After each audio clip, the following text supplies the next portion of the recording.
ആകാശവാണി.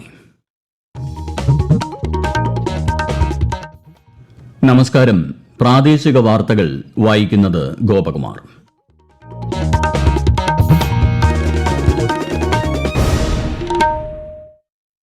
പ്രധാന വാർത്തകൾ. സംസ്ഥാനത്ത് ഉപതെരഞ്ഞെടുപ്പ് നടന്ന വയനാട്, ചേലക്കര, പാലക്കാട് മണ്ഡലങ്ങളിൽ വോട്ടെണ്ണൽ നാളെ. മുന്നൊരുക്കങ്ങൾ പൂർത്തിയായി. വോട്ടെണ്ണൽ രാവിലെ 8 മണിക്ക് ആരംഭിക്കും. മഹാരാഷ്ട്ര, ജാർഖണ്ഡ് നിയമസഭാ തെരഞ്ഞെടുപ്പുകളുടെ ഫലപ്രഖ്യാപനവും നാളെ. മുനമ്പം ഭൂമി പ്രശ്നം പരിഹരിക്കാൻ ജുഡീഷ്യൽ കമ്മീഷനെ നിയോഗിക്കാൻ മുഖ്യമന്ത്രി വിളിച്ചു ചേർത്ത ഉന്നതതല യോഗത്തിൽ തീരുമാനം. മുനമ്പത്ത് നിന്നും ആരെയും ഒഴിപ്പിക്കില്ലെന്നും സംസ്ഥാന സർക്കാർ. പ്രശസ്ത സാഹിത്യകാരൻ ഓംചേരി NN പിള്ള അന്തരിച്ചു. പത്തനംതിട്ടയിലെ നഴ്സിംഗ് വിദ്യാർത്ഥിനിയുടെ മരണത്തിൽ 3 സഹപാഠികളെ കോടതി 14 ദിവസത്തേക്ക് റിമാൻഡ് ചെയ്തു. സന്തോഷ് ട്രോഫി യോഗ്യതാ മത്സരത്തിൽ കേരളത്തിന് മിന്നും ജയം. Border Gavaskar trophy test cricket ആദ്യ ദിനത്തിൽ ബാറ്റിംഗ് തകർച്ച നേരിട്ട് ഇന്ത്യയും ഓസീസും. വാർത്തകൾ വിശദമായി. കേരളത്തിൽ ഉപതെരഞ്ഞെടുപ്പ് നടന്ന വയനാട്, ചേലക്കര, പാലക്കാട് മണ്ഡലങ്ങളിൽ വോട്ടെണ്ണലിനുള്ള മുന്നൊരുക്കങ്ങൾ പൂർത്തിയായി. നാളെ രാവിലെ 8 മണിക്ക് വോട്ടെണ്ണൽ ആരംഭിക്കും. തപാൽ വോട്ടുകൾ എണ്ണി തിട്ടപ്പെടുത്തിയ ശേഷമായിരിക്കും ഇലക്ട്രോണിക് വോട്ടിംഗ് മെഷീനിലെ വോട്ടുകൾ എണ്ണുക. ഉപതെരഞ്ഞെടുപ്പുകളുടെ ഫലമറിയാൻ തികഞ്ഞ ആകാംക്ഷയോടെയാണ് രാഷ്ട്രീയ കേരളം കാത്തിരിക്കുന്നത്. 3 ജില്ലകളിൽ വ്യാപിച്ചു കിടക്കുന്ന വയനാട് മണ്ഡലത്തിൽ 3 കേന്ദ്രങ്ങളിലായാണ് നാളെ വോട്ടെണ്ണൽ. മാനന്തവാടി, സുൽത്താൻ ബത്തേരി, കൽപ്പറ്റ നിയമസഭാ മണ്ഡലങ്ങളിലെ വോട്ടുകൾ കൽപ്പറ്റ SKMJ ഹയർ സെക്കൻഡറി സ്കൂളിലും, തിരുവമ്പാടി മണ്ഡലത്തിലെ വോട്ടുകൾ കൂടത്തായി സെന്റ് മേരീസ് LP സ്കൂളിലും, വണ്ടൂർ, നിലമ്പൂർ, ഏറനാട് മണ്ഡലങ്ങളിലെ വോട്ട് നിലമ്പൂർ അമൽ ജ്യോതി കോളേജിലുമാണ് എണ്ണുക. മണ്ഡലത്തിലെ എല്ലാ പോസ്റ്റൽ വോട്ടുകളും കൽപ്പറ്റയിൽ എണ്ണും. വോട്ടെണ്ണൽ കേന്ദ്രങ്ങളിൽ ക്രമീകരണങ്ങൾ ജില്ലാ കളക്ടർമാരുടെ നേതൃത്വത്തിൽ വിലയിരുത്തി. LDF സ്ഥാനാർത്ഥി സത്യൻ മൊകേരി, NDA സ്ഥാനാർത്ഥി നവ്യ ഹരിദാസ് എന്നിവർ നാളെ മണ്ഡലത്തിൽ എത്തും. എന്നാൽ UDF സ്ഥാനാർത്ഥി പ്രിയങ്ക ഗാന്ധി നാളെ വയനാട്ടിൽ ഇല്ല. ശക്തമായ രാഷ്ട്രീയ പോരാട്ടം നടന്ന പാലക്കാട് മണ്ഡലത്തിലെ വോട്ടെണ്ണലിനുള്ള ക്രമീകരണങ്ങൾ ഗവൺമെന്റ് വിക്ടോറിയ കോളേജിൽ തയ്യാറായി. കൂടുതൽ വിവരങ്ങളുമായി ആകാശവാണി പാലക്കാട് ജില്ലാ പ്രതിനിധി ഫൈസൽ അലിമുത്ത്. പാലക്കാട് നിയമസഭാ മണ്ഡലം ഉപതെരഞ്ഞെടുപ്പിലെ ജനവിധി അറിയാൻ മണിക്കൂറുകൾ മാത്രം ബാക്കി നിൽക്കെ വോട്ടെണ്ണൽ കേന്ദ്രമായ ഗവൺമെന്റ് വിക്ടോറിയ കോളേജിൽ ഒരുക്കങ്ങൾ പൂർത്തിയായി. മുന്നൊരുക്കങ്ങൾ ജില്ലാ കളക്ടറുടെയും ജില്ലാ പോലീസ് മേധാവിയുടെയും നേതൃത്വത്തിൽ വിലയിരുത്തി. നാളെ രാവിലെ 8 തന്നെ വോട്ടെണ്ണൽ ആരംഭിക്കും. ഉച്ചയോടെ ഫലം അറിയാൻ കഴിയുമെന്നാണ് പ്രതീക്ഷിക്കുന്നത്. 1,37,302 പേരാണ് പാലക്കാട് ഉപതെരഞ്ഞെടുപ്പിൽ സമ്മതിദാനാവകാശം വിനിയോഗിച്ചിരിക്കുന്നത്. UDF സ്ഥാനാർത്ഥിയായി രാഹുൽ മാങ്കൂട്ടത്തിൽ, LDF സ്ഥാനാർത്ഥിയായി ഡോക്ടർ P സരീൻ, NDA സ്ഥാനാർത്ഥിയായി C കൃഷ്ണകുമാർ എന്നിവരാണ് മത്സരരംഗത്ത് ഉണ്ടായിരുന്നത്. ചേലക്കര നിയമസഭാ ഉപതെരഞ്ഞെടുപ്പിലെ വോട്ടെണ്ണലിനുള്ള മുന്നൊരുക്കങ്ങൾ ചെറുതുരുത്തി ഗവൺമെന്റ് ഹയർ സെക്കൻഡറി സ്കൂളിൽ പൂർത്തിയായി. ആകെ 19 ടേബിളുകളാണ് വോട്ടെണ്ണലിനായി തയ്യാറാക്കിയിട്ടുള്ളത്. 5 വിവിപാറ്റ് മെഷീനുകളിലെ സ്ലിപ്പുകൾ എണ്ണി തിട്ടപ്പെടുത്തുന്നതിനും ക്രമീകരണം ഒരുക്കിയിട്ടുണ്ട്. വോട്ടെണ്ണൽ പ്രക്രിയ പൂർണ്ണമായും വീഡിയോയിൽ ചിത്രീകരിക്കുന്നതിനുള്ള നടപടികളും പൂർത്തിയായി. മഹാരാഷ്ട്ര, ജാർഖണ്ഡ് നിയമസഭാ തെരഞ്ഞെടുപ്പുകളുടെ വോട്ടെണ്ണലും നാളെ നടക്കും. ഉപതെരഞ്ഞെടുപ്പ് നടന്ന മറ്റ് സംസ്ഥാനങ്ങളിലും വോട്ടെണ്ണൽ നാളെയാണ്. മുനമ്പം ഭൂമി പ്രശ്നം പരിഹരിക്കാൻ ജുഡീഷ്യൽ കമ്മീഷനെ നിയോഗിക്കാൻ മുഖ്യമന്ത്രി വിളിച്ചു ചേർത്ത ഉന്നതതല യോഗത്തിൽ തീരുമാനം. ഭൂമി കൈവശം വച്ചിരിക്കുന്നവരുടെ നിയമപരമായ ഉടമസ്ഥാവകാശങ്ങൾ ഹൈക്കോടതി മുൻ acting chief justice CN Ramachandran നായരുടെ നേതൃത്വത്തിലുള്ള കമ്മീഷൻ പരിശോധിക്കും. മുനമ്പത്ത് നിന്ന് ആരെയും കുടിയൊഴിപ്പിക്കില്ലെന്നും യോഗം തീരുമാനിച്ചു. 3 മാസത്തിനകം കമ്മീഷൻ റിപ്പോർട്ട് നൽകും. വിഷയത്തിൽ തീരുമാനമുണ്ടാകും വരെ മറ്റ് നടപടികളുമായി മുന്നോട്ട് പോകരുതെന്ന് വഖഫ് ബോർഡിനോട് യോഗം നിർദ്ദേശിച്ചു. സെക്രട്ടേറിയറ്റിൽ ചേർന്ന യോഗത്തിലെ തീരുമാനങ്ങൾ മന്ത്രിമാരായ P Rajeev, K Rajan, V Abdurahman എന്നിവർ സംയുക്ത വാർത്താ സമ്മേളനത്തിലാണ് അറിയിച്ചത്. സജി ചെറിയാൻ മന്ത്രിസ്ഥാനത്ത് തുടരുന്നതിൽ ധാർമ്മികതയുടെ പ്രശ്നമില്ലെന്ന് സംസ്ഥാന നിയമമന്ത്രി P രാജീവ്. സജി ചെറിയാന്റെ ഭാഗം കൂടി ഹൈക്കോടതി കേൾക്കേണ്ടതായിരുന്നുവെന്നും അദ്ദേഹം തിരുവനന്തപുരത്ത് മാധ്യമങ്ങളോട് പറഞ്ഞു. സ്വാഭാവിക നീതി നിഷേധിക്കപ്പെട്ടു എന്ന് സജി ചെറിയാൻ തന്നെ വ്യക്തമാക്കിയിരുന്നതാണെന്നും മന്ത്രി ചൂണ്ടിക്കാട്ടി. ഈ വാർത്തകൾ ആകാശവാണിയിൽ നിന്ന്.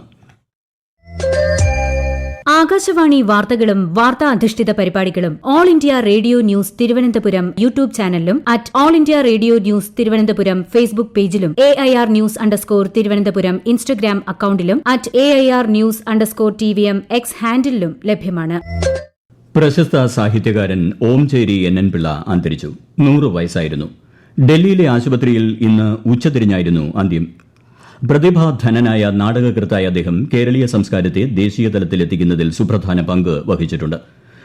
കേരള സാഹിത്യ അക്കാദമി അവാർഡുകൾ, പ്രഥമ കേരള പ്രഭ പുരസ്കാരം തുടങ്ങി നിരവധി അംഗീകാരങ്ങളും ഓംചേരിയെ തേടിയെത്തി. വൈക്കം സ്വദേശിയായ അദ്ദേഹം 76 വർഷത്തിലേറെയായി ഡൽഹിയിലായിരുന്നു താമസം. ഇന്ത്യൻ ഇൻഫർമേഷൻ സർവീസിലെ മുതിർന്ന ഉദ്യോഗസ്ഥനായിരുന്ന അദ്ദേഹം Delhi Akashvani, publication division, IIMC എന്നിവിടങ്ങളിൽ സേവനം അനുഷ്ഠിച്ചിട്ടുണ്ട്. മുഖ്യമന്ത്രി പിണറായി വിജയൻ ഉൾപ്പെടെയുള്ള പ്രമുഖർ ഓംചേരിയുടെ നിര്യാണത്തിൽ അനുശോചനം രേഖപ്പെടുത്തി.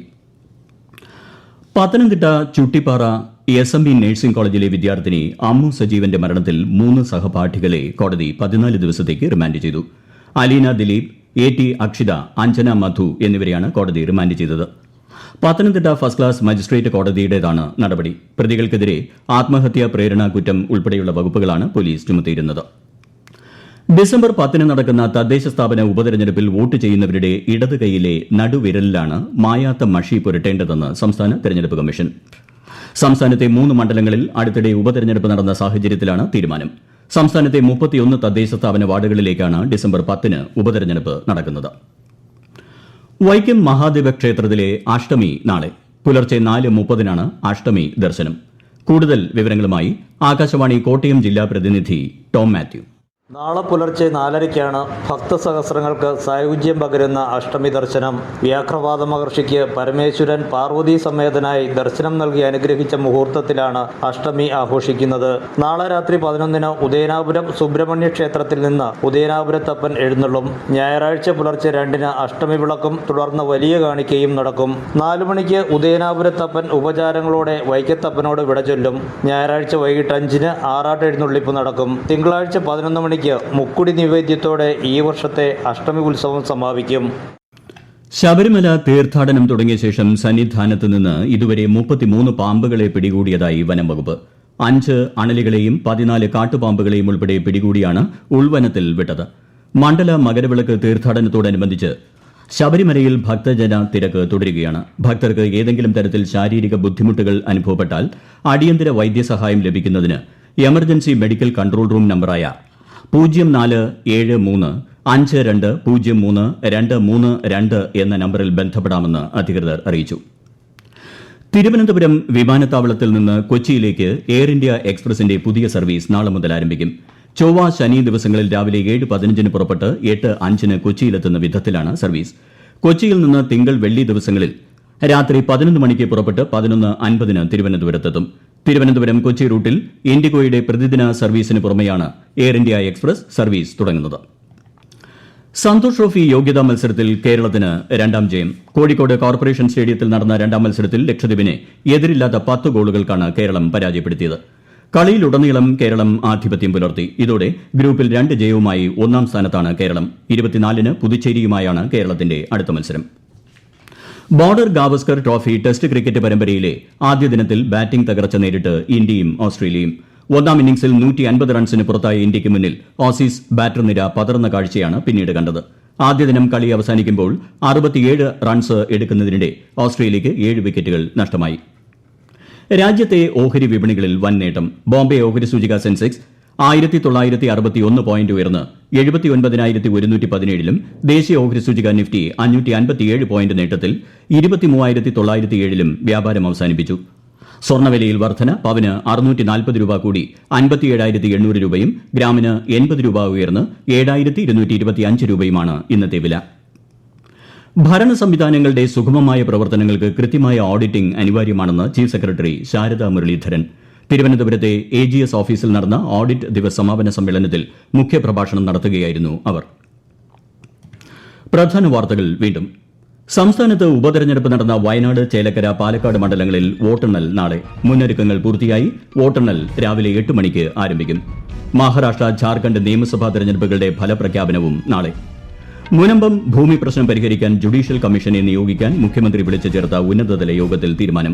മുനമ്പത്തു നിന്നും ആരെയും ഒഴിപ്പിക്കില്ലെന്നും സംസ്ഥാന സർക്കാർ. പ്രശസ്ത സാഹിത്യകാരൻ ഓംചേരി NN പിള്ള അന്തരിച്ചു. പത്തനംതിട്ടയിലെ നഴ്സിംഗ് വിദ്യാർത്ഥിനിയുടെ മരണത്തിൽ 3 സഹപാഠികളെ കോടതി 14 ദിവസത്തേക്ക് റിമാൻഡ് ചെയ്തു.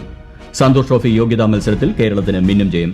Border Gavaskar trophy test cricket ആദ്യ ദിനത്തിൽ ബാറ്റിംഗ് തകർച്ച നേരിട്ട് ഇന്ത്യയും ഓസീസും. പ്രാദേശിക വാർത്തകൾ കഴിഞ്ഞു. അടുത്ത വാർത്താ പ്രക്ഷേപണം രാത്രി 7:25.